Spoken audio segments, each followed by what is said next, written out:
À l'UIA, nous considérons chaque avocat comme un confrère, mais pas seulement. Nous sommes des amis, une famille même. Depuis plus de 90 ans, l'UIA est fondée sur l'amitié et la fraternité.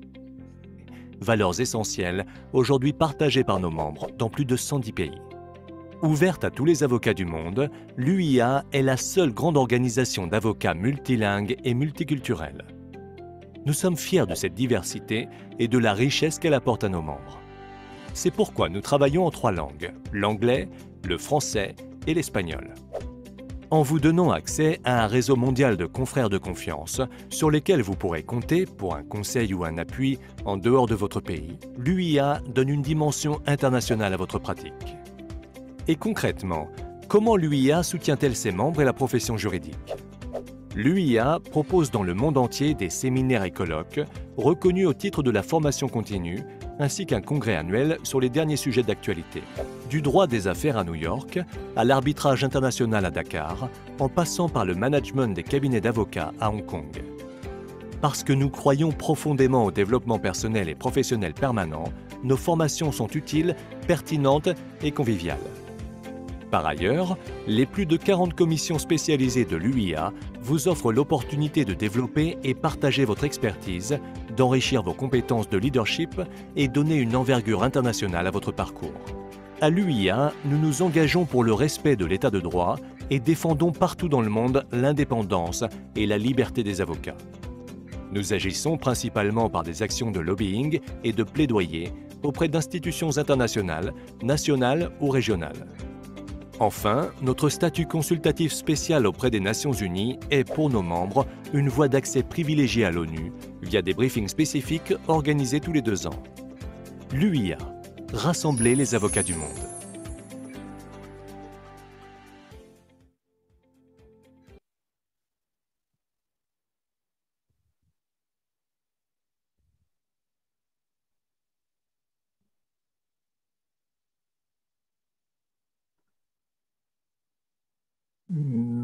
Bonjour à tous, bonsoir à tous. J'espère que vous m'entendez et que nous sommes... Non, vous m'entendez ou pas? Je ne suis pas sûr. Colette, c'est bon? On t'entend. C'est bon, Hein. on vous On entend. m'entend? Bon, Merci. alors, parfait. Bonjour à tous et bonsoir même. Je suis très heureux de faire cette présentation d'un sujet qui est important et qui malheureusement est un sujet qui est devenu d'actualité ici à Paris, puisque moi-même, la tenue le prouve, je suis en télétravail. À savoir qu'il a été demandé maintenant dans les cabinets d'avocats, au regard tant du personnel libéral, mais également des salariés, de pouvoir maintenir ce télétravail pour éviter la propagation de cette pandémie. Alors ça crée d'énormes difficultés et je crois que c'est un sujet très intéressant qui est aujourd'hui développé. C'est la raison pour laquelle d'ailleurs vous êtes aussi nombreux et je vous le félicite parce que ça prouve qu'il y a un vrai dynamisme et que nous savons coller à l'actualité sur ces sujets particuliers. Je ne vais pas retenir plus longtemps la parole, je vais pas la passer à Gabriel Blazer qui est le modérateur dans le cadre de ce webinaire et surtout le président du comité national luxembourgeois. Gabriel, je vous passe la parole pour pouvoir présenter nos intervenants. Merci beaucoup, Hervé, Monsieur le Président de l'UIA. Je pense effectivement le sujet qu'on discute aujourd'hui est plus que d'actualité et va malheureusement nous occuper encore toute une année. Donc, je tiens à présenter premièrement d'abord les 3 oratrices et l'orateur, en commençant avec Maître Nathalie Cazot de Paris, qui a une expérience professionnelle de 20 ans, qui est avocate au barreau de Paris depuis 1989. Elle a exercé dans différents cabinets internationaux avant de créer en 1995 son propre cabinet.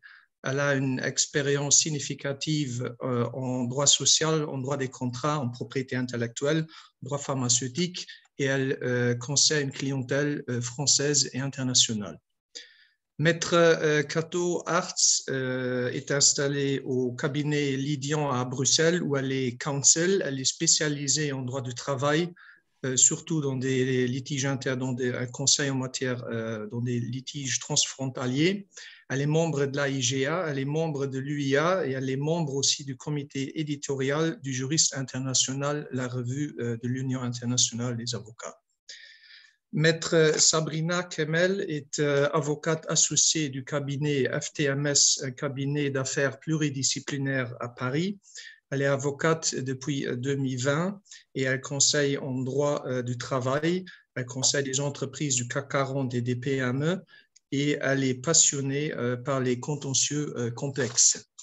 Et je termine avec mon associé, Maître Alain Grosjean, que les membres de l'UIA connaissent certainement parce qu'il est secrétaire général depuis plusieurs années. Alain a une expérience de 25 ans de barreau au Luxembourg. Il est associé, comme moi-même, au cabinet Bonnet Schmidt. Il agit en matière de contentieux très complexes, en matière de droit du travail, protection des données, propriété intellectuelle. Et il est, comme je l'ai dit, secrétaire général de l'UIA. Je suis très content, effectivement, on a 115 inscrits. Pour le moment, on est à 55 participants. Il y avait 27 pays participants. Il y a aussi des non-avocats, il y a aussi des entreprises. On a ouvert ce séminaire à des non-avocats, ce que je pense est une bonne chose vu la thématique qu'on traite. Et on abordera donc 3 thématiques ce soir. Je vais juste présenter ces thématiques. La première sera un rappel des dispositions applicables en matière de télétravail dans les 3 juridictions. Le deuxième sujet devient de plus en plus d'actualité à Luxembourg. On va aussi passer prochainement une nouvelle loi qui entrera en vigueur en janvier. Donc, tout le régime juridique va encore changer. C'est un énorme défi pour les entreprises et pour les avocats. Donc, on parlera du Covid-check en entreprise, ce qui est possible à faire, si on peut licencier, s'il y a des jurisprudences et quelles sont les tendances dans les différents pays. Et finalement, on va terminer notre session en donnant des expériences pratiques respectives dans nos 3 juridictions en présentant les avantages et les inconvénients du télétravail. On ne va pas dans cette session aborder les thématiques concernant l'aspect fiscal, l'aspect concernant la sécurité sociale et de surveillance sont des aspects plus techniques et plus compliqués. On va se limiter à cette session au cadre général et on envisage éventuellement organiser en janvier ou février un deuxième séminaire pour aborder ces thématiques plus complexes. Je voulais juste dire que, pour commencer, il y a des conventions fiscales en vigueur entre les 3 pays et actuellement les frontaliers sont autorisés de travailler en France jusqu'à 29 jours. Ça, c'est la convention Luxembourg-France. Pour Luxembourg-Belgique, c'est 24 jours. Pour l'Allemagne, c'est que 19 jours. Et je pense que ça sera un grand défi pour la Commission européenne. À mon avis, il faudrait peut-être réglementer ce volet parce que si on va de plus en plus dans un télétravail, il faut évidemment résoudre ces problèmes de sécurité sociale et de taxation. Je passe maintenant la parole pour le premier sujet à Maître Cazot de Paris pour nous exposer le cadre juridique applicable en France en matière de télétravail. Merci. Merci beaucoup, Gabriel, et merci à tous de m'avoir permis de participer à ce séminaire, ce webinaire extrêmement intéressant. Alors, le sujet, comme l'a très bien rappelé Gabriel, est d'actualité, vous le savez tous. On en parle tous dans les journaux aujourd'hui, le retour du télétravail. Est-ce que les entreprises doivent imposer le télétravail à leurs salariés aujourd'hui, compte tenu de la 5e vague, en fait? Donc, comment ça se passe en France? En France, déjà, première question à se poser, qu'est-ce que c'est que le télétravail? Il y a quand même une définition, en fait. Les juristes adorent les définitions et il faut, et vous verrez après, quand mes autres confrères parleront de leur juridiction, qu'on est tous d'accord pour définir le télétravail comme finalement une façon pour travailler de toute forme d'organisation de travail dans laquelle un travail qui aurait normalement pu être exécuté dans les locaux de l'employeur est effectué par un salarié hors de ces locaux de façon volontaire en utilisant des technologies de l'information et de la communication. Alors ça, c'est une définition que nous avons, nous, en France, à l'article L 1222-9 du Code du travail, qui donne déjà les bases de ce que c'est que le télétravail. En fait, cela a un caractère volontaire, c'est extrêmement important de le souligner, et ça fait appel à des technologies de l'information et de la communication. Et quand on part de cette simple définition, on comprend très vite, et nous en pratique on le voit, tous les problèmes que ça va poser, la mise en place du télétravail. Pourquoi? Parce que c'est supposé être volontaire. Alors, je vais vous expliquer comment ça se passe en France, ce volontariat du télétravail. En fait, on va voir que ce n'est pas toujours du volontariat. Et puis, ça fait appel à des technologies de l'information. Donc, effectivement, ça pose des questions de contrôle, de droit de l'employeur, de technologie de l'information, de contrôle du temps, de contrôle des données.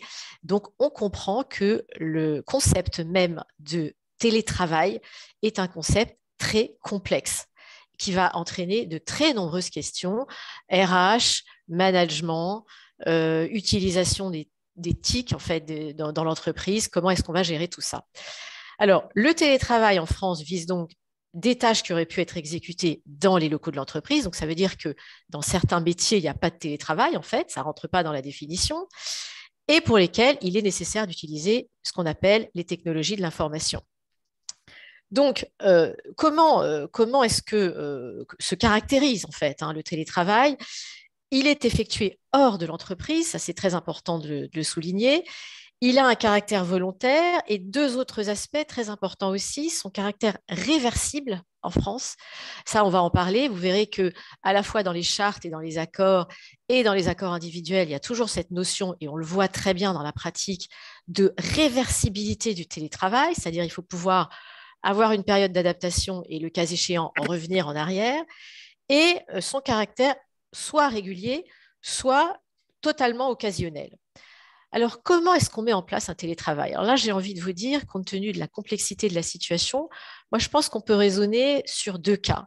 Soit vous avez ce que j'appellerais un télétravail classique, soit vous êtes dans le télétravail d'urgence. Et dans les deux cas, il n'y a pas exactement les mêmes règles qui vont s'appliquer.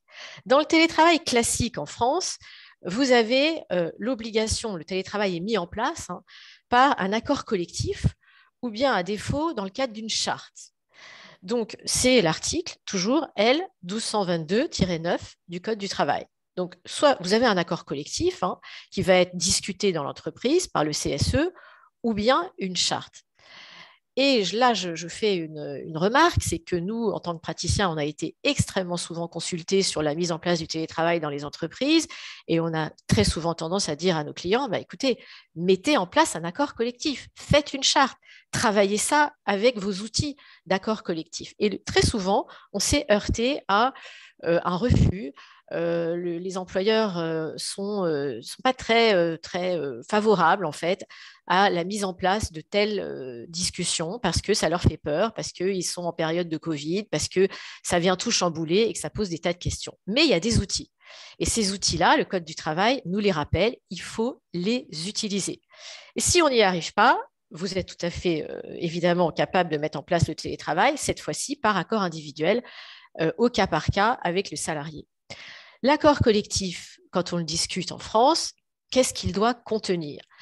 Les conditions de passage en télétravail, bien sûr, les modalités d'acceptation par le salarié des conditions de mise en œuvre du télétravail, les modalités de contrôle du temps de travail, c'est très important et j'insiste là-dessus, je reviens sur ce que je disais tout à l'heure par rapport justement à ces outils de contrôle, puisqu'on est à distance, on a toute une problématique de contrôle du temps de travail qui va se poser. La détermination des plages horaires durant lesquelles l'employeur peut habituellement contacter le salarié en télétravail et déterminer quels sont les postes éligibles en fait à un mode d'organisation en télétravail. Alors ça, c'est, on va dire, la base, c'est ce que j'appellerais le télétravail classique, qui d'ailleurs n'a pas attendu la pandémie pour exister, bien évidemment. En France, on a des accords, on a l'ANI qui date de 2005, qui a été évidemment actualisé en 2021, mais le télétravail existait bien avant l'arrivée de la pandémie en France et il y avait déjà tous ces textes qui étaient là pour nous donner les principales bases de fonctionnement. Et est arrivée la pandémie, bien sûr, et là, on bien sûr, la pratique a changé, la pratique s'est adaptée. Les entreprises ont eu d'ailleurs une faculté d'adaptation très importante, hein, très rapide et très importante. Et vous avez donc les circonstances exceptionnelles qui permettent effectivement le recours au télétravail sans accord. Quand il y a des circonstances exceptionnelles, notamment en matière d'épidémie, mais aussi de force majeure, vous pouvez considérer que le télétravail est un aménagement du poste qui est rendu nécessaire pour permettre la continuité de l'activité de l'entreprise et garantir la protection des salariés. Et bien évidemment, dans ce cas, il faut bien entendu conseiller de formaliser tout ça par écrit. Mais si vous voulez, c'est tout de même un cas où, si on va jusqu'au bout du raisonnement, l'entreprise pourrait, et même quand on écoute aujourd'hui notre ministre du Travail, devrait obliger les entreprises, les salariés à prendre au minimum 3 jours de télétravail par semaine. Alors évidemment, aujourd'hui, tout le monde pose la question de savoir est-ce que c'est sanctionné ? Est-ce qu'un employeur qui ne recourt pas au télétravail aujourd'hui en cas de pandémie et qui exposerait ses salariés à un danger pourrait être sanctionné? La réponse est oui, parce que l'employeur en France, tout comme dans les autres pays, est tenu d'une obligation de sécurité de résultats concernant la santé de ses salariés. Mais il n'y a pas de texte de loi en France qui vous dit expressément aujourd'hui, là, un décret du gouvernement, les entreprises sont obligées de mettre leurs salariés en télétravail. Ça, aujourd'hui, nous ne l'avons pas, mais nous avons tout un arsenal de textes qui démontrent que malgré tout, c'est une obligation aujourd'hui pour garantir la santé et la sécurité des salariés.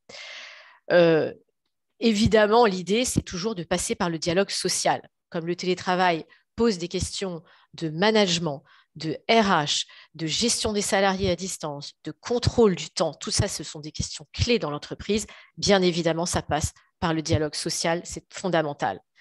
Alors, les salariés en télétravail, j'en terminerai, je ne voudrais pas dépasser mon temps de parole, leurs droits sont équivalents à ceux des autres salariés, bien évidemment, il n'y a pas de discrimination, ils ont droit au remboursement de leurs frais, bien entendu. Ils sont considérés comme des salariés à part entière. Je ne m'étendrai pas sur ces aspects-là, qui sont des aspects très, très logiques. Hein. Ils bénéficient de l'ensemble des dispositions légales et conventionnelles relatives à la santé et à la sécurité au travail. Et alors, bien entendu, se pose évidemment la question du droit à la déconnexion.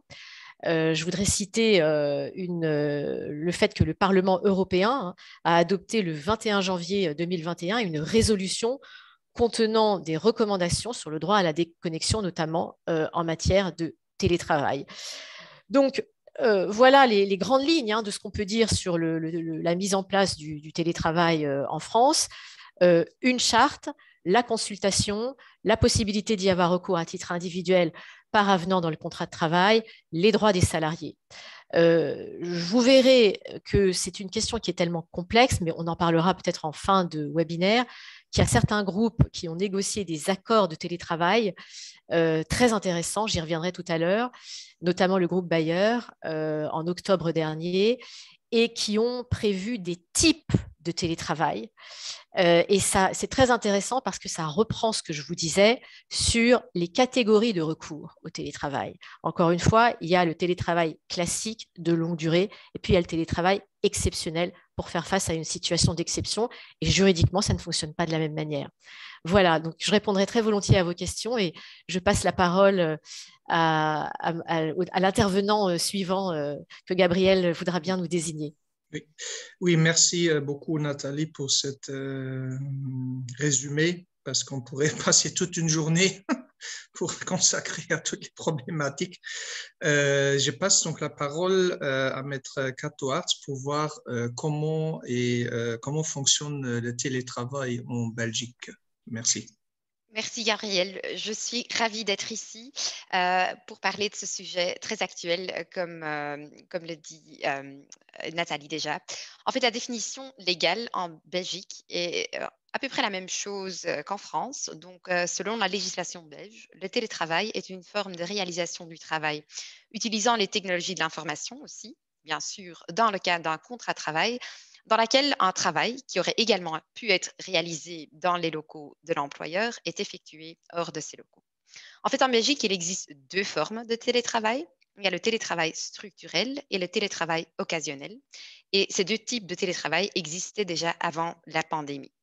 Le fondement légal du télétravail structurel est la CCT numéro 85 de 2008, visant le télétravail effectué de façon constante, régulière et permanente, et précisant les modalités d'application. Avant toute chose, le télétravail régulier est toujours implémenté de manière volontaire, tant côté travailleur qu'employeur, donc à nouveau la même chose qu'en France. Et il peut faire partie du descriptif initial du poste de travail où le travailleur et l'employeur concernés peuvent s'y engager volontairement au cours du contrat de travail. Et puis, il y a alors le télétravail occasionnel, qui semble être quelque chose de très spécifique pour la Belgique, qui est réglementé par la loi du 5 mars 2017 sur le travail faisable et maniable. Et en fait, dans ce cadre-là, les travailleurs peuvent demander de télétravailler en cas de force majeure, c'est-à-dire dans les cas où le travailleur, en raison de circonstances imprévues et indépendantes de sa volonté, ne peut effectuer ses prestations sur son lieu de travail habituel. Il s'agit par exemple d'une impossibilité de venir travailler dans les locaux de l'employeur en cas de grève de transport en commun ou en cas de sérieux embarras de circulation, ce qui pourrait arriver en Belgique. Ils peuvent également y prétendre pour des raisons personnelles qui les empêchent d'effectuer leurs prestations de travail dans les locaux de l'entreprise, par exemple pour pouvoir réceptionner une livraison à domicile ou pour pouvoir se rendre à un rendez-vous médical. Ce qui est intéressant à noter, est que ces deux types de télétravail sont une forme de travail à domicile, ce qui en soi, sous la législation belge, est un concept juridique distinct qui existe déjà depuis les années 90. En général, un travailleur à domicile est un travailleur qui, sous l'autorité de l'employeur, bien évidemment, fournit un travail contre rémunération à son domicile ou à tout autre endroit choisi par lui, sans qu'il soit sous la surveillance ou le contrôle direct de cet employeur. Et donc, par conséquent, la distinction entre le télétravail et le travail à domicile n'est donc pas toujours très claire et de nombreux débats juridiques ont été consacrés à ce sujet, non sans pertinence dans la pratique d'ailleurs, puisqu'il y a des règles spécifiques, notamment des sanctions financières importantes qui s'appliquent au travail à domicile, mais pas au télétravail. En effet, en absence d'une convention écrite qui règle le remboursement des frais inhérents au travail à domicile, l'employeur est redevable un forfait de 10% de la rémunération liée aux prestations de travail à domicile afin de rembourser les frais. Et ceci, bien évidemment, multiplié avec ou par le nombre de travailleurs à domicile, pourrait forcément avoir un impact à ne pas sous-estimer. Maintenant, pendant la crise sanitaire, le télétravail a été imposé dans toutes les entreprises, tout du moins dans celles où c'était faisable, au regard notamment du type d'activité et de mesures de distanciation. Bien au contraire de ce qui est apparemment le cas en France, il y a bien une obligation légale qui impose le télétravail en Belgique. Et pendant un certain temps, il y avait des discussions par rapport à la qualification de ce type de télétravail, puisque les dispositions légales qui imposaient cette obligation pendant la pandémie introduisaient pour la toute première fois, et vous n'allez peut-être pas me croire, mais le concept télétravail à domicile. Ce qui est donc une combinaison de télétravail d'une part et le travail à domicile de l'autre, avec deux cadres juridiques distincts. Donc à nouveau, grand débat juridique pour déterminer les conséquences de cette terminologie, et ceci jusqu'au 26 janvier de cette année-ci.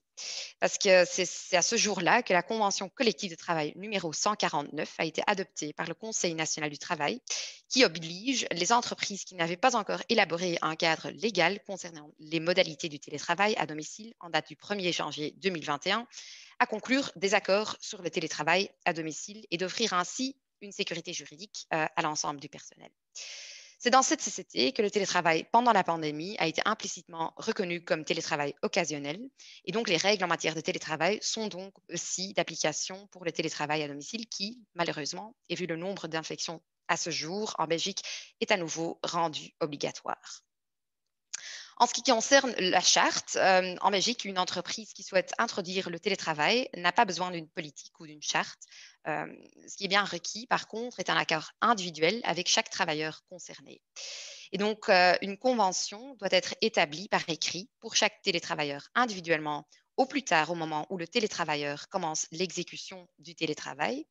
Et la CCT numéro 85 stipule même que le contrat de travail en cours fait l'objet d'un avenant écrit. En même temps, une charte est souvent à conseiller. C'est ce que je conseille au moins à mes clients, ne fût-ce que pour déterminer les principes en matière de télétravail. Par exemple, quelles sont les fonctions qui se prêtent au télétravail, quelles sont les sanctions en cas d'abus, quelle est la présence minimale sur site dans un certain département. Et pour rappel, d'ailleurs, la fameuse CCT 149 qui s'applique au télétravail rendu obligatoire par le gouvernement pendant la crise sanitaire oblige les entreprises à élaborer un régime sur le télétravail. Les dispositions obligatoires, l'écrit individuel doit au moins mentionner la fréquence du télétravail et éventuellement les jours pendant lesquels le télétravail est effectué et le cas échéant, les jours et les heures de présence dans l'entreprise, les moments ou périodes pendant lesquels le télétravailleur doit être joignable et suivant quels moyens, les moments auxquels le télétravailleur peut faire appel à un support technique, les modalités de prise en charge par l'employeur des frais et des coûts. Mais à nouveau, ceci est une obligation sans que la sanction en matière de travail à domicile s'applique, comme je viens d'expliquer. Les conditions et modalités du retour au travail dans les locaux de l'employeur et le délai d'avertissement ou la durée de télétravail et son mode de renouvellement. Et finalement, last but not least, les lieux où le travailleur a choisi d'exécuter son travail. La seule sanction à défaut de convention écrite est que le télétravailleur a le droit d'intégrer ou de réintégrer les locaux de l'employeur. Avant de passer à l'introduction du télétravail dans l'entreprise, comme est le cas en France, les représentants des travailleurs doivent être informés et consultés sur les conséquences sociales de l'introduction du télétravail et notamment sur les conséquences pour l'emploi et pour l'organisation du travail. L'information et la consultation ont lieu en règle générale au sein du conseil d'entreprise et s'il n'en existe pas avec la délégation syndicale. Et le comité de prévention et de protection au travail doit être consulté sur toutes les conséquences de l'introduction du télétravail pour le bien-être des travailleurs dans l'exécution de leur travail. Par contre, et ça est important de noter, je pense, pour tous les participants, c'est que l'introduction d'un projet de télétravail n'exige pas l'accord collectif préalable au niveau de l'entreprise. Donc, on n'a pas besoin du consentement des syndicats ou des représentants des travailleurs. Alors, les droits des salariés sont également déterminés dans la CCT numéro 85. En résumé, le télétravailleur bénéficie des mêmes droits en matière de conditions de travail que les travailleurs comparables occupés dans les locaux de l'employeur. Bien sûr, des accords spécifiques peuvent être conclus pour tenir compte des particularités de télétravail. Et en ce qui concerne l'organisation du travail, c'est le télétravailleur même qui gère l'organisation de son travail. Donc, ça veut dire que les limites en termes de durée de travail ne sont pas d'application. Par contre, la charge de travail et les critères de résultat du télétravailleur doivent être équivalents à ceux des travailleurs comparables occupés dans les locaux de l'entreprise. Il est aussi explicitement prévu que l'employeur s'assure que des mesures sont prises pour prévenir l'isolement du télétravailleur par rapport aux autres travailleurs de l'entreprise, notamment par la possibilité de rencontrer régulièrement ses collègues et l'accès aux informations de l'entreprise. Et à cette fin, c'est l'employeur qui peut ponctuellement rappeler le télétravailleur au sein de l'entreprise. Je pense que ça, c'est un sujet qui est important aussi pendant la crise sanitaire, même plus qu'avant, mais c'était déjà dans la législation en Belgique avant la pandémie. Et alors, suite aux dispositions légales, l'employeur est tenu de fournir aux télétravailleurs les équipements nécessaires au télétravail, de les installer et de les entretenir. Et l'employeur prend aussi exclusivement en charge les coûts des connexions et communications liées au télétravail. Et finalement, et alors je vais terminer mon exposé, ce qui est intéressant à noter est que les télétravailleurs ont les mêmes droits collectifs que les travailleurs occupés dans les locaux de l'employeur, ce qui veut dire que les télétravailleurs ont donc le droit de communiquer avec les représentants des travailleurs et vice-versa. Et voilà, je passe la parole à Gabriel. Oui, merci beaucoup pour cette overview législatif belge. Alain ne doit quand même pas être discriminé parce que c'est le seul homme parmi ces trois oratrices, donc il aura aussi son temps de parole. Donc je vais inviter Alain maintenant de nous décrire la situation luxembourgeoise. Merci. Oui, bonsoir à tous. Je suis aussi enchanté de pouvoir participer à ce webinaire en tant aussi que spécialiste de droit du travail. Et on est questionné sur toutes ces questions d'actualité. Encore il y a quelques minutes, il y avait une communication du gouvernement sur le Covid check. On va vous en parler dans une deuxième thématique. Bon, il faut savoir effectivement que pendant le confinement, les statistiques Statec Luxembourg, il y avait 70% des salariés qui ont réussi à travailler grâce au télétravail avec ces nouvelles technologies qui étaient Zoom, etc. Et donc, ça a permis finalement de continuer notre économie, et pareil en France et en Belgique. Donc, c'était quand même un élément très important de pouvoir travailler à distance. La définition du télétravail, au Luxembourg, se rejoint aussi avec celle de France et Belgique. Donc, le télétravail est une forme d'organisation ou de réalisation du travail utilisant généralement des technologies de l'information et de la communication, de sorte que le travail qui aurait dû être réalisé chez l'employeur est effectué hors de ses locaux, généralement au domicile de l'employé. Donc là, rien de très nouveau par rapport à nos collègues. Le cadre juridique, c'est une convention qui a été discutée par des partenaires sociaux, OGBL, UEL, LCGB. Il y a eu 2 conventions et la dernière convention est encore plus flexible que la première sur certains aspects pour encadrer donc le télétravail.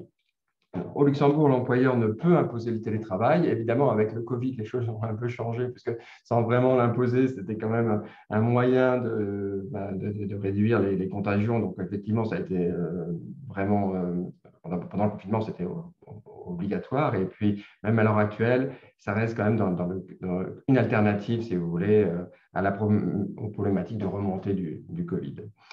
Le passage du télétravail se passe donc par accord entre le salarié et l'employeur, et le refus du salarié d'une proposition de télétravail ne peut pas constituer un motif de licenciement. Il y a également l'intervention de la délégation du personnel qui est consultée et informée, et au-dessus de 150 salariés, il faut un accord commun avec la délégation du personnel et l'employeur. Si le travailleur le télétravail est occasionnel, il faut une confirmation écrite. Donc voilà, je dois garder mes enfants, mais je peux travailler à la maison. Alors un simple email pourrait fonctionner, mais dès qu'il devient régulier, au Luxembourg, il faut une confirmation, il faut un accord écrit de l'employeur, et il y a des dispositions impératives que doit comprendre cet accord. Le lieu du travail, les modalités pour déterminer ce lieu, les heures et les jours de la semaine pendant lesquels le télétravailleur fait du télétravail et doit être joignable par l'employeur, les modalités de compensation en matière d'avantages en nature perdus en raison du télétravail. Alors, principalement, ce sont les chèques repas. Si jamais ils étaient dispensés au travail, à distance, il doit être également fourni. Par contre, les autres avantages qui sont liés à l'entreprise, aux locaux de l'entreprise, comme des parkings, des cantines, une salle de sport qui sont dans l'entreprise, évidemment, il n'y a pas lieu de compenser ce type d'avantages. Un forfait mensuel pour la prise en charge des coûts de connexion et de communication doivent être également prévus dans cette convention, et les modalités du passage du télétravail vers une formule plus classique. Donc, si on veut faire revenir les personnes à la fin de la crise, etc., il faut harmoniser ça dans la convention avec l'employé pour lui expliquer comment ça se fera, avec préavis ou pas. Enfin, il faut trouver des modalités de passage. Il faut aussi respecter les heures supplémentaires et les limiter. Et là, dans la dernière convention, il y a quelque chose de très intéressant, on en parle beaucoup, c'est le droit à la déconnexion. Je crois que c'est une notion qui est promise à évoluer, à discuter avec nos confrères dans le futur. Donc ça, c'est quelque chose à mettre de côté pour y réfléchir de façon plus approfondie. Alors, lorsque le travail est régulier, l'employeur fournit l'équipement de travail nécessaire, donc le télétravail, et prend en charge les coûts engendrés par le télétravail. À un moment, l'employeur pouvait accéder, ou le délégué à la sécurité pouvait accéder au lieu du télétravail, donc au domicile de l'employé. Ça a été aboli par la nouvelle convention collective, et ce n'est que le salarié, le télétravailleur qui peut demander cela. Soit l'intervention du délégué de la santé, soit le service, soit l'ITM. Donc, c'est à l'employé de faire la démarche, mais l'employeur ne peut plus l'exiger.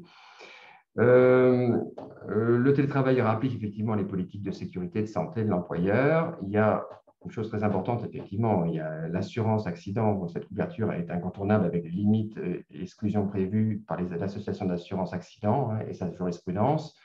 Donc, évidemment, il faut une assurance accident, et il faut aussi une assurance contractée par l'employeur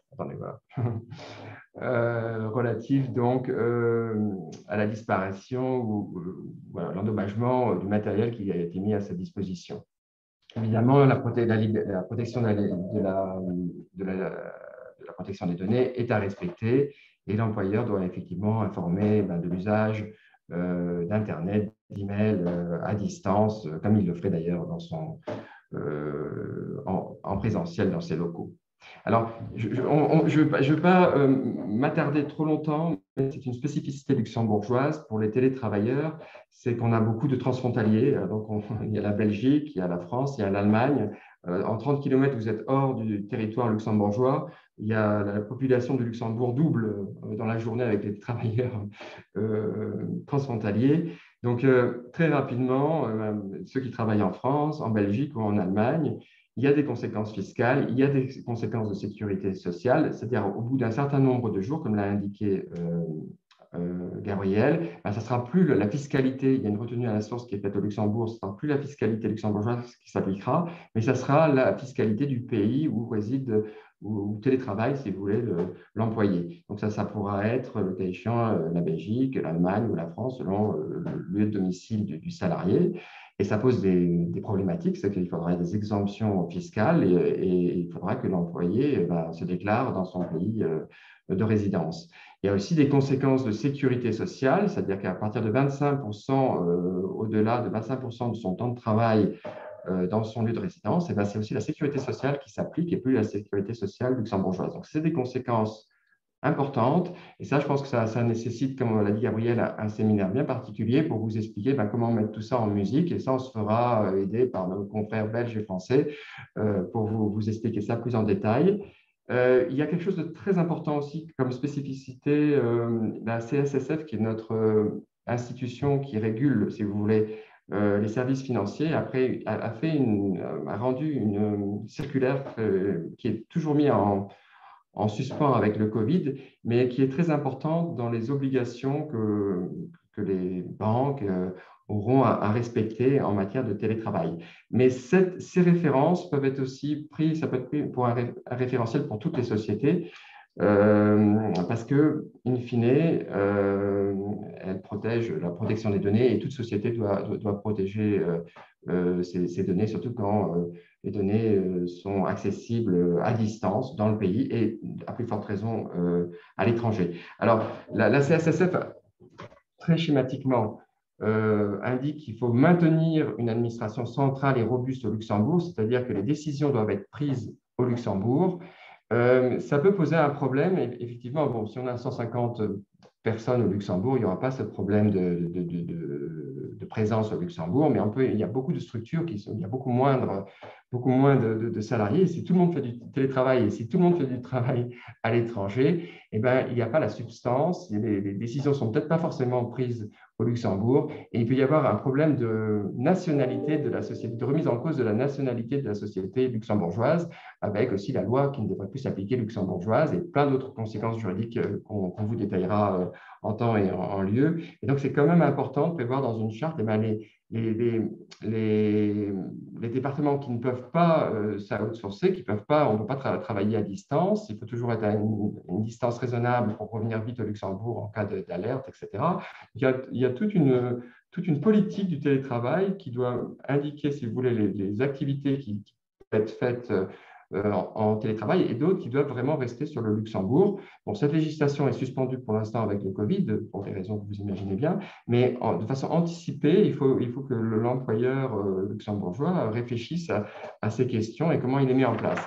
Et il y a un autre point aussi très important, c'est la sécurité informatique. C'est-à-dire que vous pouvez alors mettre à distance, rendre accessible, si vous voulez, par des moyens technologiques au domicile de l'employé, donc les ressources de l'entreprise, ses données, etc. Mais ça ne doit pas avoir pour conséquence que ces données peuvent être subtilisées, que l'employé a peut-être accès à des données dont il n'aurait pas forcément besoin pour travailler. Donc, il y a toute une politique à avoir en termes de sécurité informatique, en termes de surveillance du temps de travail, en termes d'authentification qui se connecte quand et comment. Et ces recommandations de la CSSF, elles s'appliquent également à toute société, puisque c'est la protection des données qui protège ça, en fait. Donc, il faut faire des audits, il faut faire des audits d'intrusion, il faut faire aussi mettre des logs en place, si jamais, surveillance des logs, c'est-à-dire si jamais il y a des activités suspectes de votre employé à son domicile, aller faire des investigations pour voir ce qui se passe. Bon, on a toujours le cas de l'employé qui part avec la moitié de la base de données parce qu'il est un peu moins en conflit ou il part. Voilà. Et donc, c'est toute cette législation qui est là pour protéger la confidentialité, le secret bancaire, mais également la protection des données en tant que telle, hein, elle s'applique effectivement à toute entreprise. Et donc, il faut faire très attention quand on met à disposition des ressources de données à distance nationale et à l'étranger encore plus, pour éviter tous ces problèmes de responsabilité. Mais tous ces points seront, je pense, développés dans un séminaire que Gabriel on prévoit de faire en début d'année pour bien vous montrer les analyses techniques, enfin les moyens techniques de mettre en protection. On parle beaucoup des bureaux virtuels, le fait que l'employé n'ait pas la possibilité de copier des données, ou s'il les copie, ça se verra, la surveillance des emails pour éviter des choses qui sont anormales, etc. Donc, il y a des technologies existent d'authentification, de surveillance, elles doivent être proportionnées, etc., pour être en accord avec la protection des données, mais il faut anticiper tout ça. Je pense que c'est la bonne période maintenant, avant que effectivement le Covid s'arrête. On espère qu'il s'arrêtera et que les gens vont reprendre ce télétravail pour que ce soit bien sécurisé. Voilà, ça c'est ce que je voulais dire sur le cadre juridique du télétravail. Merci beaucoup, Alain, pour ces explications. Donc, je pense que le Luxembourg a effectivement un grand défi à relever parce qu'on est très dépendant des frontaliers. Donc, ces restrictions en matière fiscale sont un grand problème, évidemment, si les employeurs veulent pousser pour le télétravail. Ce qui est quand même la tendance. Luxembourg qui était plutôt plus conservateur, beaucoup d'entreprises familiales ont quand même hésité à mettre en place le télétravail, sont quand même plutôt plus conservatrices. Le télétravail, je pense, au Luxembourg a permis aussi de donner un coup de pouce à la digitalisation qui est tant prônée par notre gouvernement. Ça a effectivement fait avancer aussi au niveau de la digitalisation des nouvelles méthodes de travail dans les cabinets d'avocats qui étaient, je pense, il y a 10 ans, ils n'auraient jamais pu s'imaginer de travailler en télétravail. Et l'autre grand défi à Luxembourg qui peut être résolu avec le télétravail, c'est qu'il y a beaucoup moins de circulation sur les routes. Ça, c'est un grand défi à Luxembourg aussi qu'aucun gouvernement n'a réussi à relever. Donc, on a de plus en plus de circulation, des embouteillages. Donc, le télétravail permet aussi de faire des économies et d'avoir une vie plus tranquille pour les employés. J'ai récemment, je pense maintenant, on va aborder la thématique du Covid-check et là se pose la question de la balance subtile entre la liberté et la santé, sachant que l'employeur doit protéger la santé de tous les employeurs. J'ai récemment entendu un des ténors du barreau luxembourgeois qui a dit que, et c'est quelqu'un d'assez libéral comme moi-même, qui a dit que sans santé, il n'y a pas de liberté. Et je dois dire que plus cette crise avance, même en étant très libéral, je suis de plus en plus en faveur de cette théorie. Donc, il faut faire prévaloir la santé et que la liberté individuelle doit subir certaines restrictions lorsqu'il s'agit de l'intérêt collectif de tous les employeurs. Donc, je passe maintenant la parole à Maître Kato Arts de Belgique pour nous exposer le Covid-check et le cadre juridique et les tendances ou les projets existants en Belgique. Merci. Avec plaisir. En fait, en Belgique, jusqu'à présent, il n'y a pas de base légale qui permet à l'employeur de faire un Covid-check chez ses salariés. Et même en certains secteurs où le Covid Safe Ticket est rendu obligatoire pour des visiteurs, par exemple dans le RECA, les clubs de sport et de fitness, les foires commerciales et les congrès, les structures appartenant au secteur culturel, festif et récréatif, et aussi les établissements de soins résidentiels pour personnes vulnérables, il n'y a pas de possibilité légale de faire un Covid-check parmi les travailleurs. Donc, comme il n'y a pas de base légale, il n'y a pas de base légale non plus qui permet d'imposer une obligation vaccinale. Dans la presse, récemment, il est indiqué qu'un projet de loi a été approuvé concernant l'obligation vaccinale pour les soignants. Les mesures et les sanctions ont fait débat. Et selon la presse, il semblerait que les mesures suivantes aient été proposées. Donc, entre le 1er janvier et le 1er avril, les professionnels de la santé non vaccinés devront se soumettre à un dépistage régulier du coronavirus. Et ceux qui refuseront seront mis au chômage temporaire. Et ceux qui n'auront toujours pas été vaccinés au 1er avril seront licenciés de plein droit et devront se rabattre sur les allocations chômage. Ils seront donc licenciés, à moins que l'employé n'ait demandé à conserver son contrat de travail avant le 31 mars, auquel cas il sera suspendu sans salaire ni avantage. Et cela signifie donc simplement que le lien avec l'employeur est maintenu et qu'un employé peut encore changer d'avis. Je dois donc préciser que aucun document juridique n'a été publié à ce jour. Donc, ce n'est qu'apparu dans la presse. Il n'y a pas de base légale, comme je viens de dire. En même temps, sur le plan européen, on remarque qu'il y a en effet une possibilité d'imposer la vaccination. Ce matin encore, sur la radio en Flandre, référence a été faite au jugement de la Cour européenne des droits de l'homme. Et dans ce jugement du 8 avril 2021, la Cour a confirmé qu'une obligation vaccinale est possible.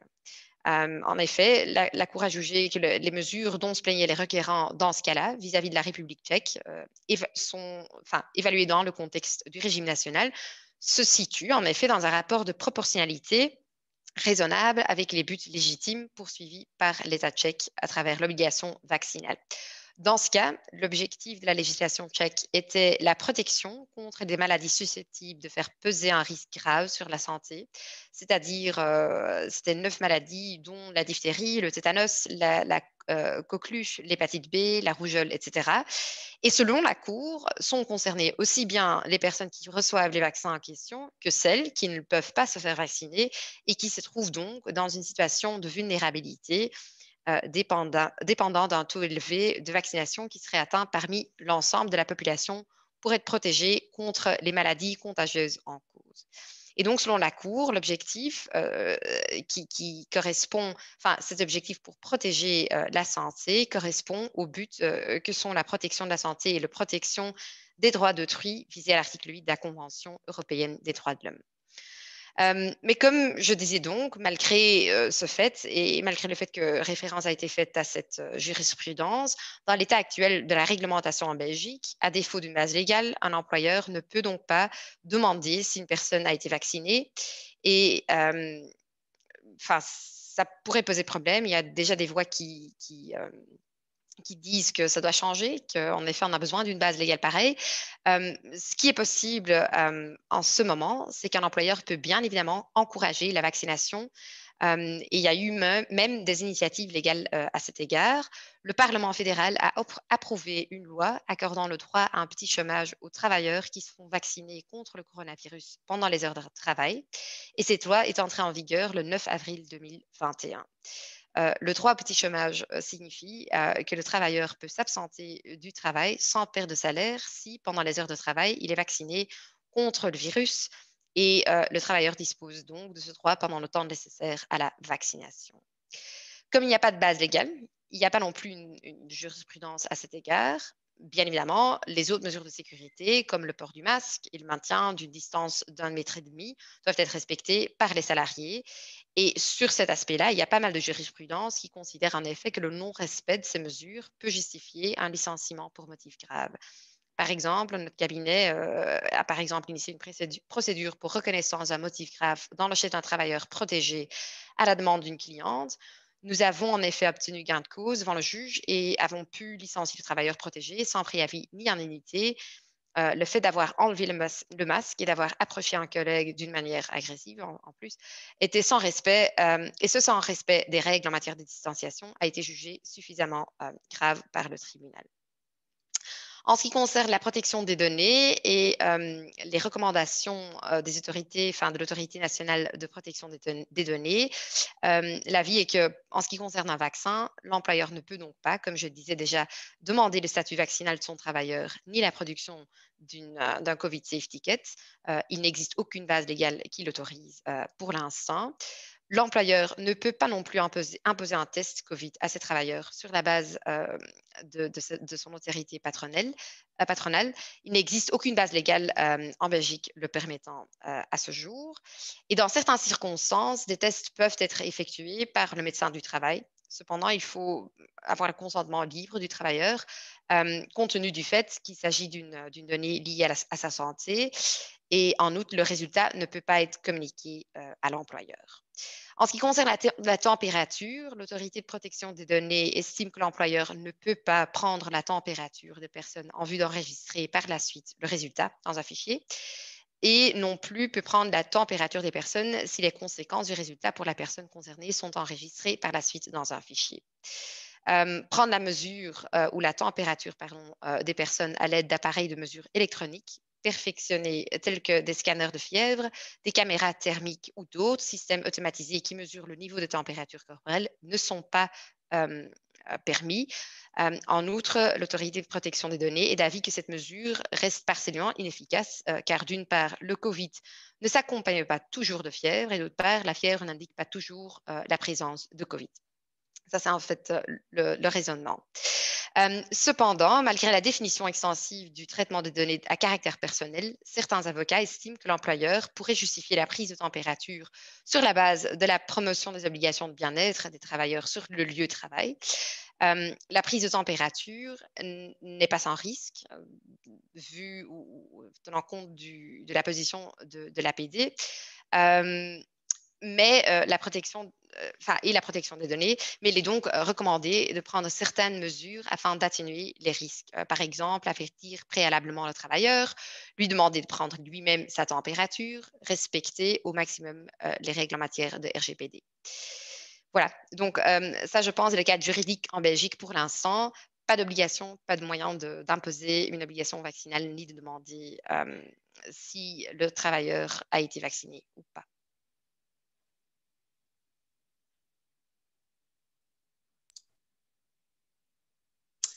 OK. Merci pour ces précisions. Donc, je vais passer la parole à Sabrina Kemmel pour nous présenter le régime du Covid-check en France. Bonjour à tous. Je suis également ravie de faire partie de ce webinaire aujourd'hui sur des questions qui sont si actuelles et si importantes aujourd'hui pour nos clients à chacun. Merci Gabriel, tu m'as rajeuni en disant que j'avais prêté serment en 2020. J'étais avocate depuis 2020. C'est depuis 2010. 2020, j'aurais aimé, mais non. J'ai 10 ans de plus. Alors, s'agissant en fait du Covid-check en France, il faut d'abord bien avoir à l'esprit, à l'inverse justement de la Belgique, qu'en France, on a une loi du 5 août 2021 qui est venue cadrer, du moins essayer de cadrer, les obligations relatives à la vaccination et au pass sanitaire, puisque en France, en fait, vous avez certains métiers, certaines professions pour lesquelles la vaccination est obligatoire et d'autres pour lesquelles elle ne l'est absolument pas, mais en revanche, le pass sanitaire l'est. Et quand je dis pass sanitaire, c'est-à-dire soit vaccin, soit test antigénique ou PCR tous les 24 heures ou toutes les 72 heures, je ne me souviens plus. Mais en tout cas, il faut faire cette distinction. Et en fait, les métiers, les secteurs dans lesquels la vaccination est obligatoire, ce sont les secteurs du milieu de la santé. Puisque l'objectif, c'est quoi en réalité ? C'est de protéger les personnes qui sont particulièrement vulnérables. Donc, par exemple, vous allez avoir les professions, forcément les établissements de santé, les hôpitaux, les EHPAD, les sapeurs-pompiers, les psychologues, les psychothérapeutes, les ostéopathes, bref, tous ceux en réalité qui exercent dans le secteur de la santé sont soumis à cette obligation vaccinale. Se pose la question des sanctions, des conséquences justement quand ces salariés-là refusent la vaccination. Alors la loi nous dit, l'employeur doit suspendre le contrat de travail. Et c'est un peu comme en Belgique, quand on suspend le contrat de travail, on reste en lien avec l'employeur, on est toujours dans les effectifs, mais en revanche, on n'a plus de salaire. j'ai eu certains clients qui se sont interrogés sur le fait de pouvoir licencier leurs salariés. Ils m'ont dit, mais attendez, la loi prévoit la suspension, mais elle ne prévoit pas le licenciement, alors que le projet de loi, justement, prévoyait le licenciement. Et je vois Nathalie qui hoche de la tête parce que nous, avocats, ça nous avait un peu étonnés parce que la loi, en fait, autorisait les employeurs à licencier si les salariés n'étaient pas vaccinés. En réalité, je pense, moi, mais ce serait aussi intéressant d'avoir l'avis de Nathalie là-dessus, qu'on n'a pas besoin d'autoriser un employeur à licencier. En réalité, l'employeur, il fait ce qu'il veut. Donc, que la loi le prévoit ou ne le prévoit pas, l'employeur, il peut aller au-delà de la suspension du contrat de travail et donc licencier ses salariés. Alors, pour quel motif? Pour le motif que, justement, il ne se conforme pas à la loi, puisqu'aujourd'hui, la loi est d'être vacciné dans les secteurs que j'ai rapidement mentionnés. Ça, c'est un premier point et je pense que c'est vraiment important parce que moi, j'ai le sentiment, quand j'entends la majorité de mes clients, qu'en fait, ils n'osent pas aller jusqu'au licenciement et à raison parce qu'en fait, je pense que personne n'a envie de licencier ses salariés dans le contexte actuel, mais certains se disent qu'ils ont l'interdiction de le faire. Je ne crois pas, Sabrina, pardon de te couper, mais je crois que tu as tout à fait raison de soulever cette question qui est très intéressante. Et moi, à mon avis, alors, en droit social français, c'est qu'un employeur qui voit ça et qui apprécie, comme tu l'as très bien dit, parce qu'il a un pouvoir d'appréciation, qui apprécie qu'il y a une atteinte potentielle à son obligation de sécurité de résultat à cause du fait qu'il y aurait un salarié non vacciné qui mettrait en danger tous les autres. Et s'il est en mesure de l'établir, pour moi, le licenciement pourrait être fondé. Et pour moi aussi, le licenciement pourrait être fondé justement sur le non-respect des obligations contractuelles, en réalité, voilà, de sécurité. Et parce que justement, il y a plus, on manque à l'obligation de sécurité qui, voilà. Même si elle n'est plus de résultat, on est quand même sur une obligation de moyens qui est renforcée. Donc, en l'occurrence, on est en pleine pandémie, en pleine 5e vague. Je pense qu'un employeur pourrait parfaitement soutenir que il a une obligation de sécurité vis-à-vis de ses salariés. Il suffit de lire les annonces du ministère du Travail aujourd'hui pour s'en convaincre. Je veux dire, donc pour moi, on n'a pas encore eu le débat. Moi, je n'ai pas encore eu de cas comme ça au cabinet.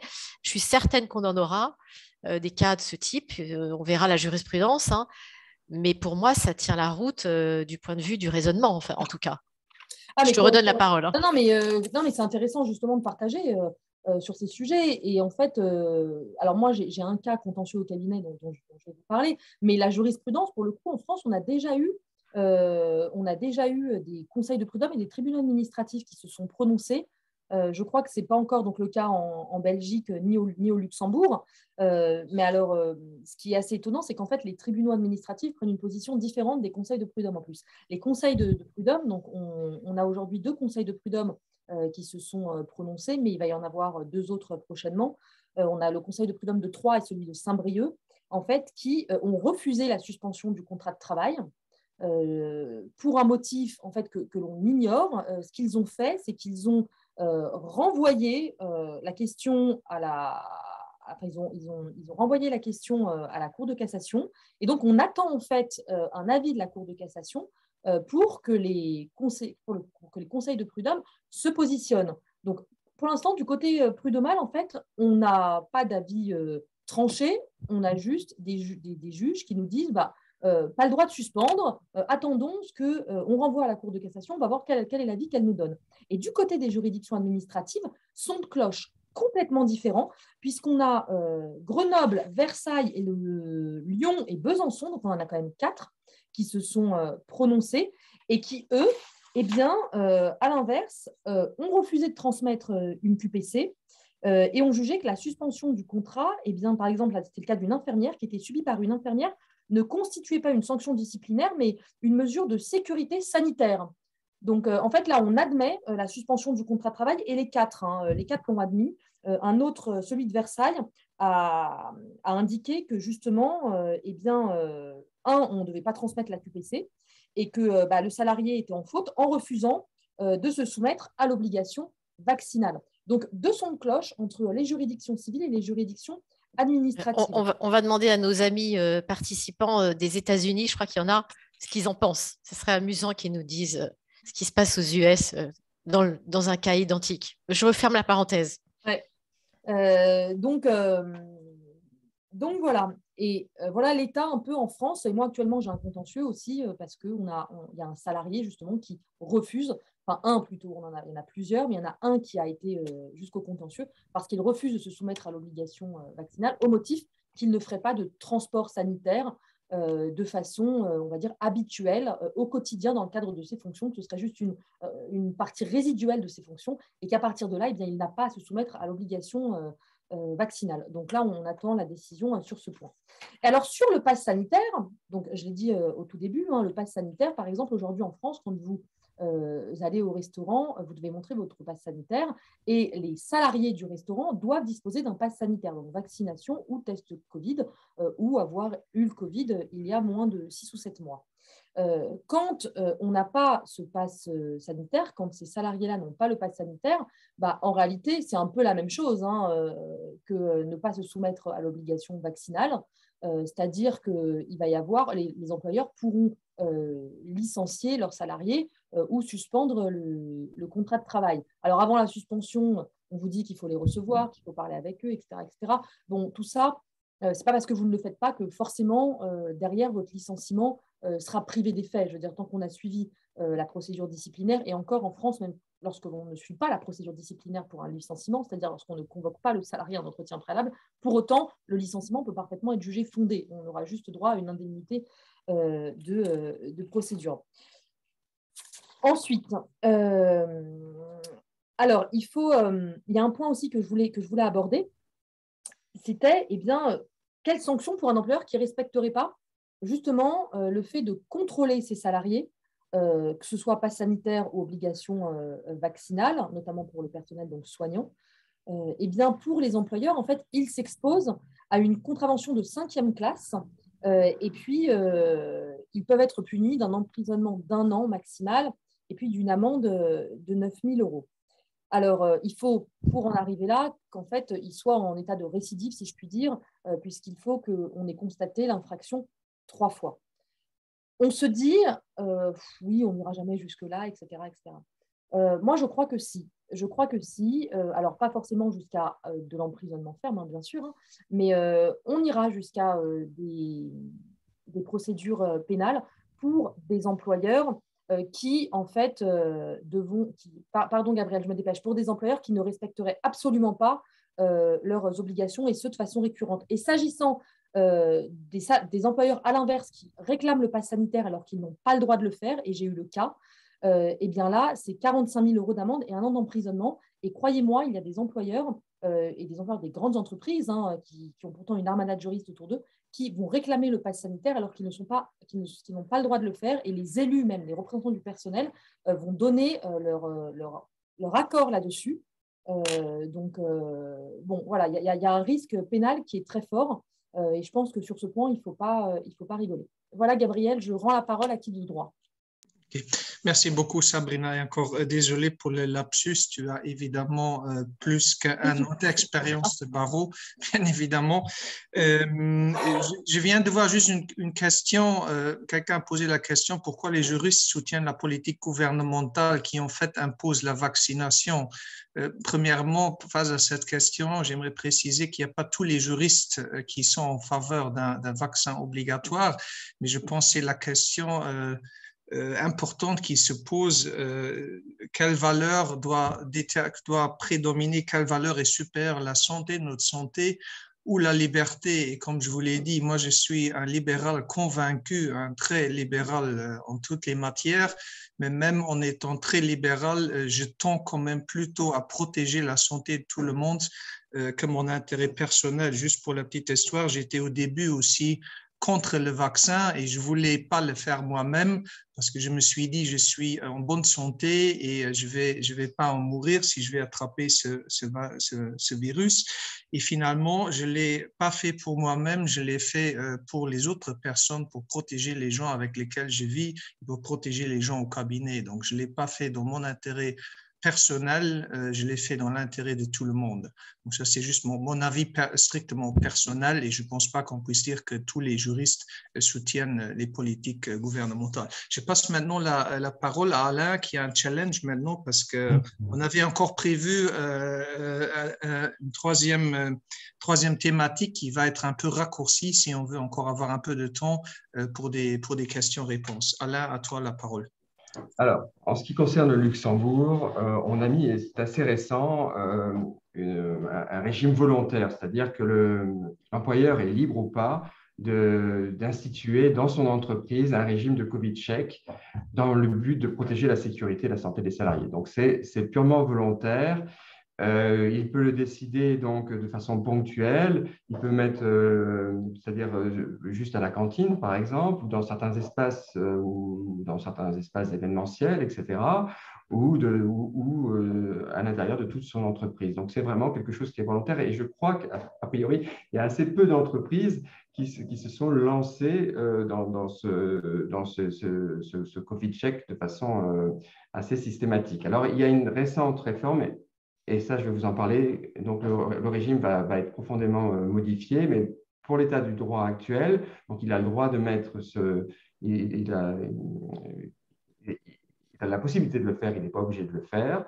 Donc, l'obligation à charge des salariés de présenter un certificat de schéma vaccinal complet, un certificat de rétablissement, un certificat de test Covid de moins de 72 heures et, le cas échéant, un test rapide effectué par un professionnel du secteur de la santé. Alors que la loi prévoit la possibilité d'instaurer donc le régime de Covid-check dans les entreprises, celle-ci demeure donc silencieuse sur les conditions pratiques de mise en place d'un tel régime. C'est-à-dire qu'en fait, on ne nous a pas dit est-ce qu'il pourra licencier le salarié qui ne voudra pas se soumettre à ce Covid-check, quelles sont exactement les conditions, etc. Donc, on a eu quelques éclaircissements de notre autorité de régulation au niveau de la protection des données. C'est quand même déjà des pistes assez intéressantes. Déjà, la CNPD nous dit le traitement des données du code QR est une donnée personnelle, c'est une donnée de santé, et donc de ce fait-là, elle est particulièrement protégée. Normalement, il y a une interdiction de la protéger, sauf si elle est prévue par la loi, comme c'est le cas en l'occurrence. Donc, effectivement, l'entrepreneur peut traiter ces données. Les seules données visibles, c'est-à-dire on scanne le QR code, donc on vérifie le nom, le prénom, le cadran vert et rouge, voilà ce qu'il peut faire, mais il est impossible pour l'employeur de collecter des données supplémentaires comme les statuts vaccinaux. Il ne peut pas faire une liste de toutes les personnes qui sont vaccinées dans son entreprise. Il peut faire ce check, il vérifie si la personne est guérie, testée ou vaccinée. C'est vert, mais il n'a pas à faire un traitement particulier. Il n'est pas possible de faire ce traitement particulier. Il n'est pas possible de demander donc à l'avance aussi par courriel aux salariés de transmettre ces certificats. Le Covid-check peut être imposé par l'employeur, mais l'employeur est libre de le mettre en place. La CNPD donc recommande aux employeurs de prévoir une zone non soumise au Covid-check, c'est souvent la réception, bureau public, etc. Et l'employeur n'est pas en droit de collecter les informations relatives au statut vaccinal, étant donné que ça constitue, donc, comme je viens de le dire, une donnée sensible. Et le seul moyen de base, ça serait effectivement sur le consentement de la personne. Et on va y revenir pour le badge d'accès. Alors, la question qui s'est posée à la CNPD, si un badge d'accès, on pouvait indiquer dans le badge d'accès le degré de validité du certificat. Alors, elle a répondu oui. C'est possible. On peut mettre en place un système qui permet de faciliter l'entrée et la sortie dans une zone Covid grâce à un badge d'entrée, mais ne peut être inséré dans ce badge que la donnée de limite de la validité du certificat, et pas d'autres informations comme la vaccination, etc. Donc, c'est vraiment des données limitées, mais il y a quand même cette possibilité. Alors, on se dit, effectivement, il faut quand même collecter, il faut quand même que quelqu'un s'intéresse au contenu du certificat, mais toujours pas de collecte de ces données, juste la collecte de la validité du certificat et l'insertion dans le badge. Donc, c'est quand même une possibilité qui est offerte au Luxembourg par rapport à la protection des données. La vérification de l'identité, là, on pense plutôt aux personnes externes qui arrivent dans l'entreprise.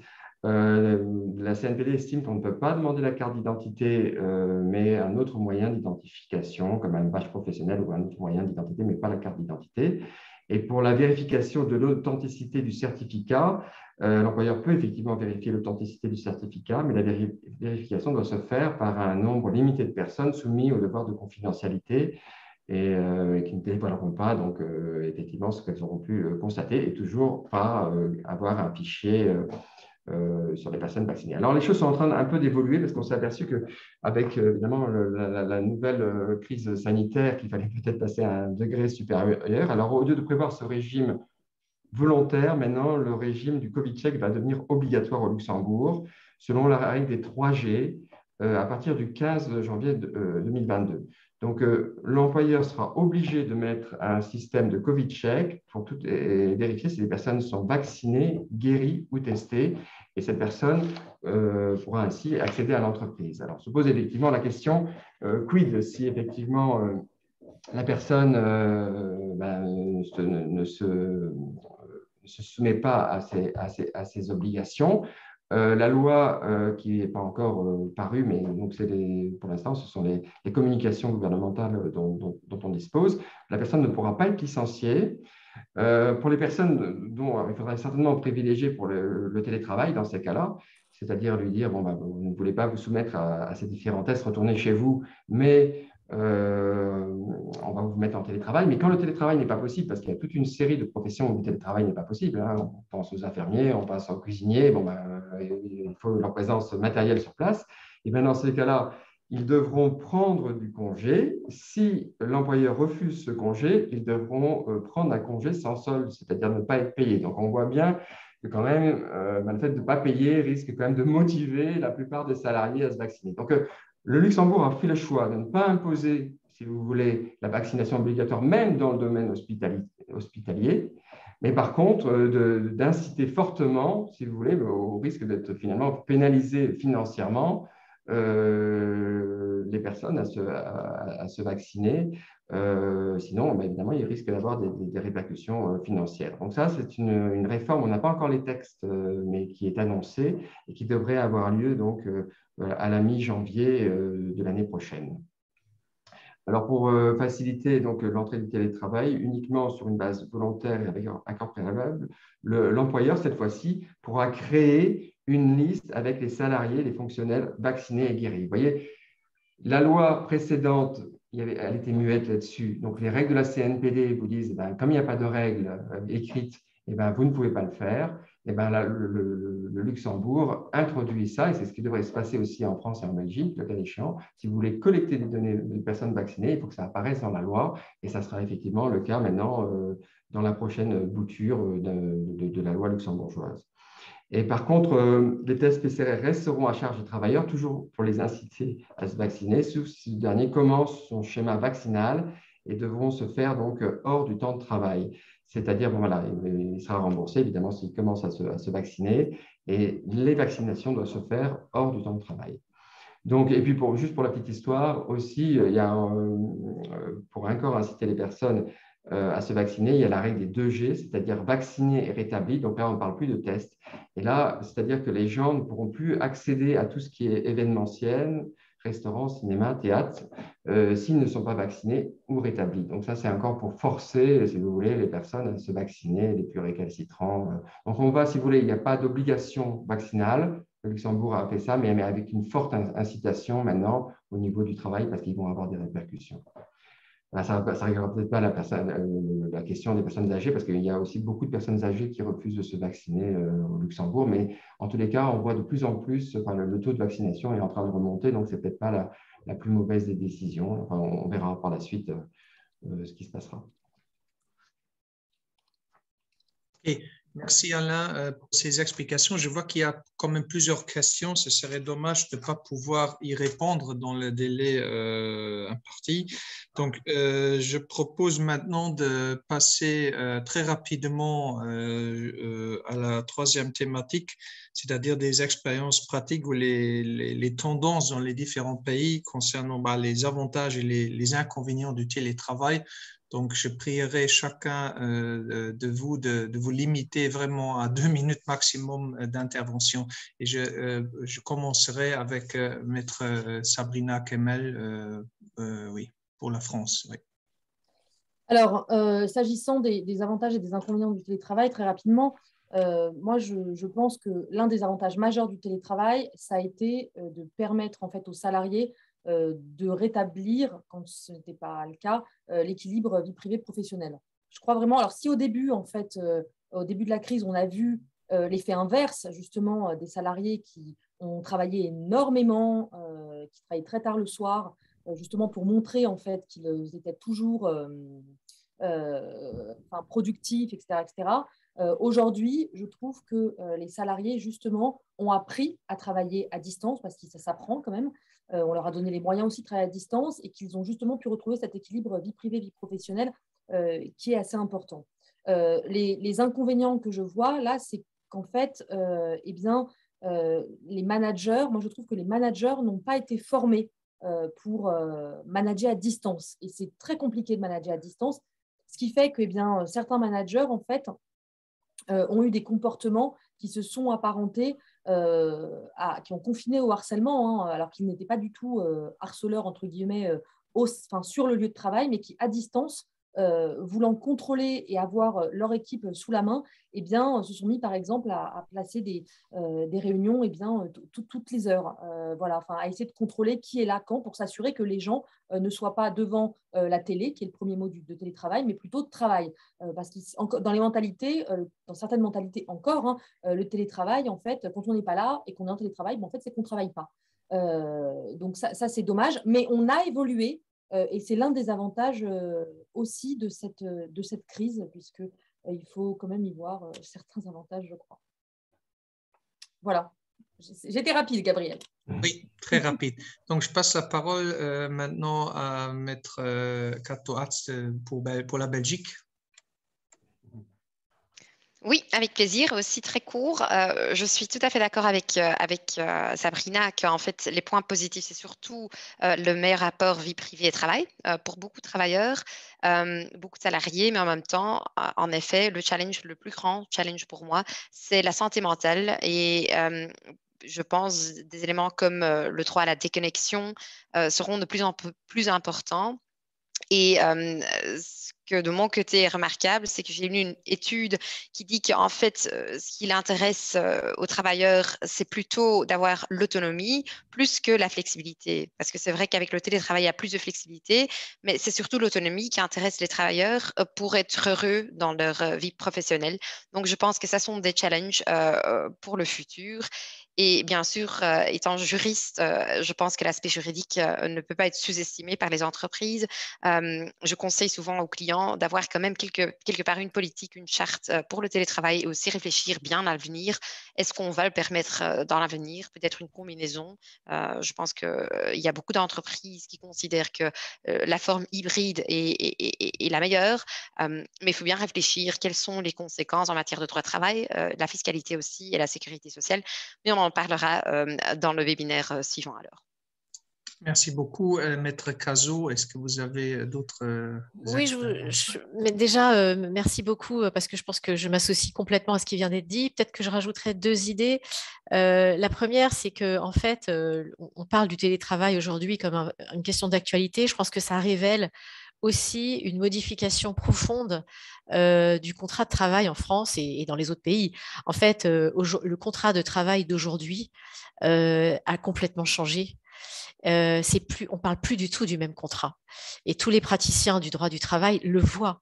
Et ça cette pandémie, et ça pour moi c'est un avantage en fait, quelque part, paradoxalement, nous a obligés à progresser par rapport à cette notion de contrat de travail nouvelle et nous a révélé la complexité aussi.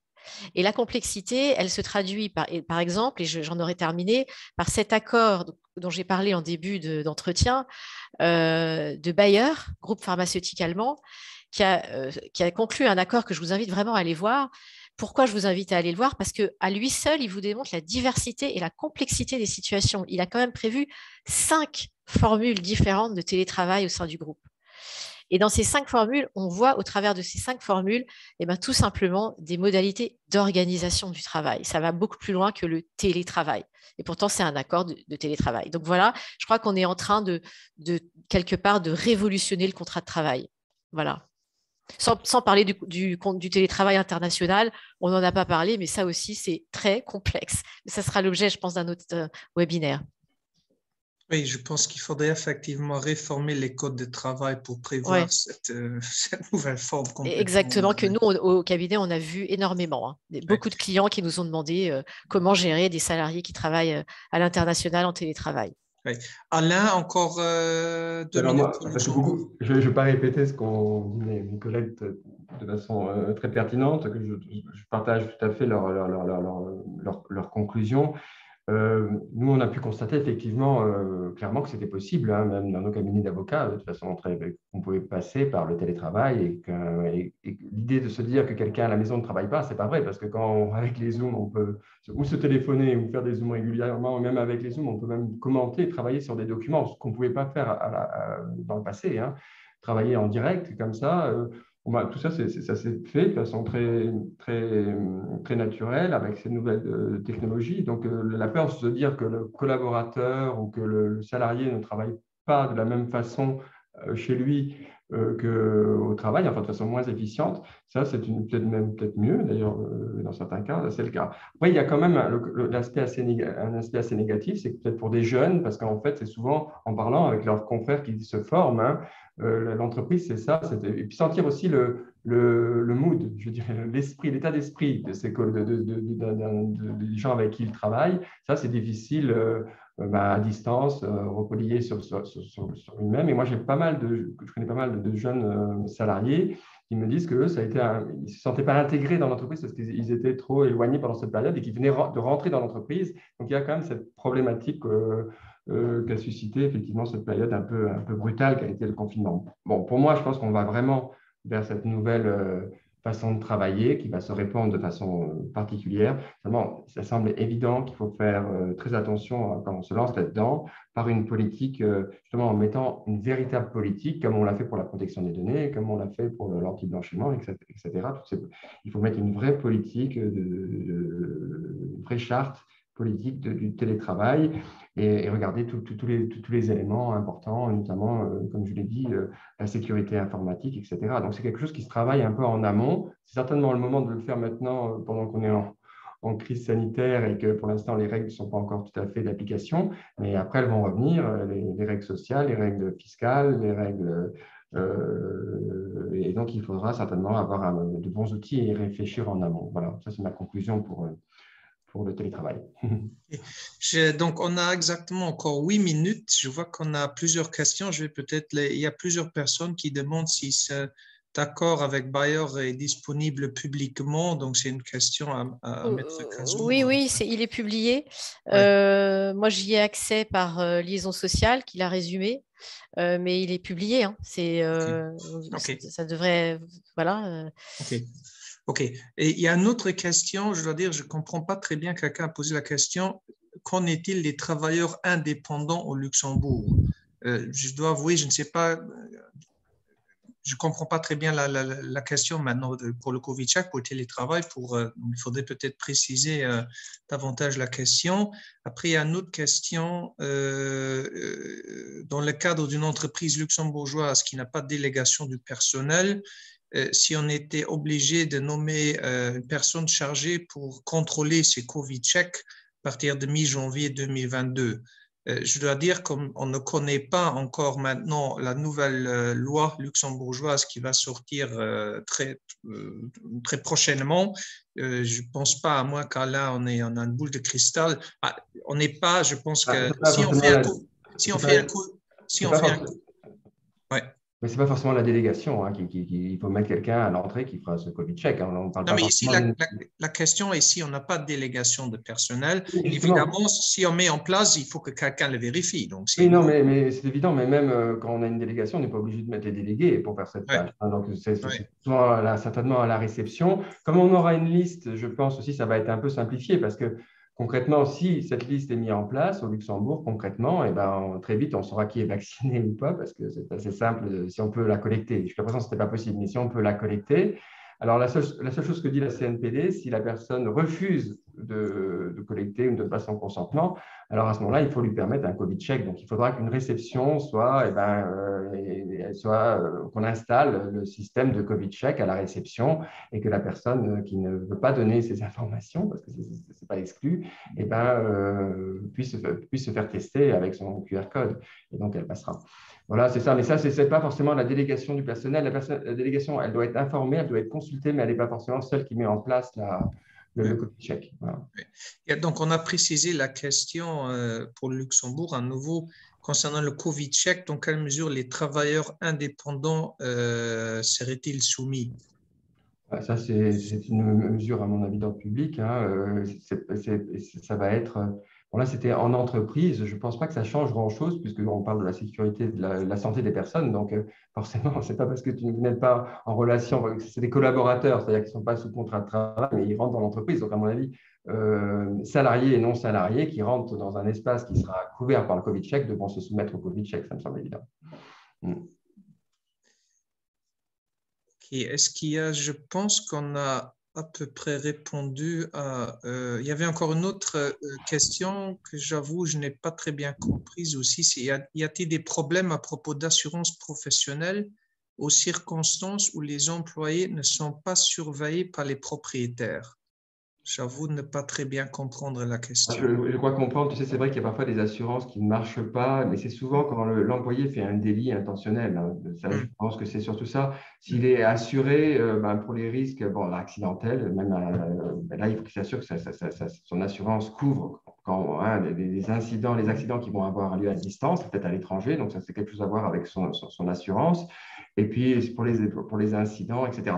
Bon, sur la surveillance, il ne faut pas oublier que la surveillance, elle doit être quand même limitée. Donc, c'est quand même une analyse à faire. On en parlera la prochaine fois, je pense aussi, de tous ces aspects, comme on l'a dit. Normalement, la surveillance, elle doit être faite proportionnellement et aussi adaptée à la protection des données. Mais elle doit quand même exister. Donc, effectivement, en tout cas, c'est ce que dit la CSSF, c'est que vous ne pouvez pas laisser l'employé se livrer ou lui donner accès à tout ce que vous ne feriez pas dans vos locaux. Hein. Il faut que les mêmes règles soient imposées de façon technique, aussi à distance. Bon, s'il ne met aucune disposition à ce que l'assurance ou pas va marcher ou pas, ça va dépendre un peu du contrat d'assurance. Est-ce qu'ils vont considérer que c'est une faute grave? Bon, ça, c'est une analyse, je crois qu'on est un peu pris à froid. Il faudrait peut-être aussi consulter les assurances et faire une petite recherche à ce niveau-là. Moi, je pense qu'à chaque fois, l'exclusion, c'est plutôt effectivement quand il y a un élément intentionnel de l'employeur, un défaut de surveillance. Je crois que ça serait, à mon avis, peut-être aller un peu trop loin. Mais bon, on n'est jamais à l'abri souvent, les assurances sont assez forts pour essayer de s'exclure de toute responsabilité. Donc, à analyser, quoi. Ce que je peux répondre là-dessus, si c'est vraiment la question, si j'ai bien répondu à la question. Oui, je pense qu'on a répondu en fait à toutes les questions. Donc, je suis en fait très content parce que très souvent, nous, avocats, nous avons tendance à monopoliser les paroles et à ne pas respecter les temps qui sont impartis. Donc, je suis content qu'on a respecté le timing. Je pense qu'on a fait le tour de toutes les questions dans les 3 juridictions. Et on est en train de travailler donc sur un nouveau webinaire début de l'année prochaine sur ces autres thématiques qui deviennent de plus en plus importantes, aspects fiscaux, aspects sécurité sociale, établissement permanent aussi, des questions aussi en matière de droit des sociétés, sur l'imposition des sociétés, surtout France-Luxembourg, c'est le fisc français, le fisc français est toujours très intéressé par ces choses donc avec le Luxembourg. Donc, il y a pas mal de questions fiscales qui risquent de se poser. Donc, je pense que ce serait bien que l'Union européenne prenne légifère un peu pour avoir une certaine harmonisation parce que, pour conclure, moi, je trouve dans cette crise quand même avec le meilleur respect de la Commission, des autorités, j'ai quand même l'impression que on n'a pas, la Commission au niveau européen, on n'a pas bien fonctionné. Et moi, je déplore un peu personnellement le fait qu'il n'y a pas vraiment d'harmonisation dans ce domaine de la crise et c'est vraiment un peu dommage. C'est ici vraiment aussi pour le Covid check qu'on aurait pu uniformiser tout cela par un règlement européen, mais je sais que c'est très difficile d'obtenir des majorités pour telle réglementation. Est-ce qu'il y a encore, si quelqu'un veut encore dire quelque chose, peut-être Alain? Non, moi, pour te juste compléter, je crois qu'on ne réfléchit pas aussi avec les régions transfrontalières. Ça peut être la même chose avec l'Espagne, nos régions avec la France et l'Espagne, l'Italie et la France, la Suisse et la France, la Suisse et l'Allemagne. Enfin, ces régions, ces pôles économiques où on sait que les transfrontaliers, les travailleurs transfrontaliers bougent et c'est aussi ce qui fait l'Europe, hein, avec la circulation des travailleurs, etc. Et arriver à ces règles finalement qui sont un peu frustratoires parce que finalement elles empêchent que les choses se passent comme elles devraient se faire. Ça, c'est sûr, c'est une volonté politique. Il y a des choses qui se font, qui bougent et qui ne bougent pas assez vite. Donc on espère que cette crise, elle va peut-être avoir cet effet électrochoc. Et ça, c'est peut-être ça qu'il faut vraiment qu'on réfléchisse. Ça, c'est un beau sujet de réflexion pour notre prochain séminaire. Oui, et il y a une autre problématique, on en a parlé au cabinet aussi dans d'autres séminaires, c'est la thématique, la protection des données. Moi, personnellement, je trouve qu'on va un peu à l'excès avec la protection des données. Concernant les données à collecter, c'est un peu contradictoire les deux. Donc, d'un autre côté, on veut vérifier, on veut préserver la santé pour vérifier tout ça. Et de l'autre côté des autorités nationales, donc de la protection des données, on a le droit quasiment de rien faire. Donc, je pense là aussi à des ajustements à faire. Alors, si tu veux, c'est qu'on a affaire dans la protection des données à des principes généraux. Et c'est finalement, pour ce cas-là particulier, il faut qu'il y ait des lois qui viennent en place pour autoriser les choses, surtout pour les données de santé. Bon, on pourrait se dire une donnée vaccinale, c'est pas très sensible. C'est une donnée sensible, mais elle n'est peut-être pas aussi sensible que quelqu'un qui a eu le cancer dans le futur, en passé, et qui n'a pas tellement envie de cette information. Mais enfin, ça reste une donnée, surtout pour celui qui ne s'est pas fait vacciner, qui pourrait être discriminé, qui reste sensible, qui est déterminé, qui est sensible. Donc, pour permettre la collecte, il faut des lois. Et c'est ce qu'a fait le Luxembourg. Mais apparemment, voilà, il faut que tout ça, ça soit harmonisé au niveau des États pour permettre ce genre de choses. Donc, la loi le permet exactement de le faire. Donc, ce n'est pas tellement une problématique de législation de la protection des données, mais plutôt des obligations de l'État de répondre à ces impératifs pour que ça se fasse. Donc, en fait, voilà, nous, le Luxembourg, il le promet, on va voir ce que va être l'aboutir de cette loi, mais elle permet enfin cette collecte qui semble un peu logique, parce qu'à partir du moment où tu fais un Covid check, il faut que tu aies une collecte de données, et puis voilà, les gens sont vaccinés, et puis ça imagine une entreprise de 1000 personnes, comment veux-tu qu'elle se débrouille? Elle va faire un Covid check tous les matins. Oui, c'est vrai. C'est vrai, effectivement, la loi actuelle qui a donné la faculté aux employeurs de faire le Covid check, qui n'a pas imposé, ce qui a été critiqué par notre Conseil d'État, qui a critiqué le fait qu'il a pensé que le gouvernement n'a pas eu le courage. Donc, et la loi était passée assez rapidement et était très vague en matière de dispositions de protection des données, comme Alain l'a précisé. Je pense que les nouvelles lois doivent être plus claires et vraiment tracer le cadre juridique, le cadre légal de ce qu'on peut collecter, ce qui est légal et ce qui n'est pas légal. Donc, je pense il est 18h32, je propose de clôturer notre webinaire de ce jour s'il n'y a pas de remarques finales. Et je remercie les orateurs, les oratrices et les participants. Je viens de voir qu'il y a des gens qui nous ont remerciés aussi d'avoir ouvert ce séminaire à des non-juristes, nos avocats. Je pense que c'est effectivement une bonne chose de ne pas discuter contre nous. Et je tiens à vous souhaiter déjà d'excellentes fêtes de fin d'année. Et j'espère que personne ne va attraper le Covid et qu'on sera encore en bonne santé l'année prochaine. Et faites tous très attention et une bonne soirée. Et merci à tout le monde pour la participation. Merci. Merci également. Merci à l'UIA. Merci beaucoup. Merci, à très bientôt. Merci à l'organisateur aussi et à Colette aussi. Oui. Merci à vous tous et à l'UIA. Merci beaucoup et bonne fin d'année à tous. Au revoir. Merci. Au revoir.